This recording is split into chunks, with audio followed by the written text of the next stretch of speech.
Alam mo ba, karamihan ng problema sa manufacturing hindi talaga nagsisimula sa factory.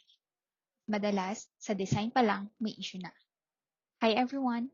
Kwentuhan muna tayo today about Autodesk Design and Manufacturing at kung paano niya kinoconnect yung idea hanggang sa actual na product.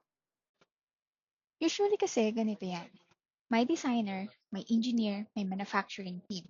Pero kanya-kanya ng files, versions, at rules.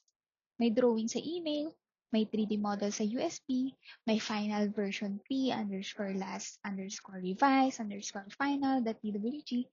Tapos, pagdating sa production, saka lang makikita na, ay, mali pala.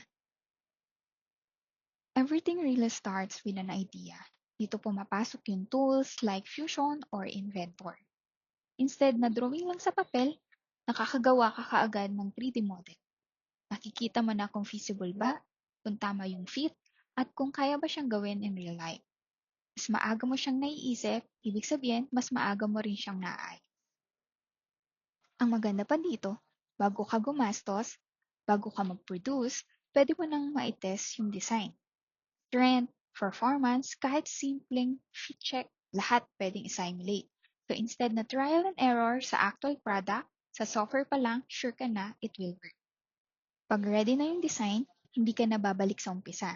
Diretso na siya sa manufacturing. May drawings na, may CAM na, at controlled na yung versions.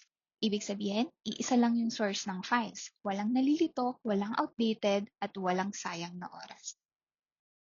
So ano yung resulta nito?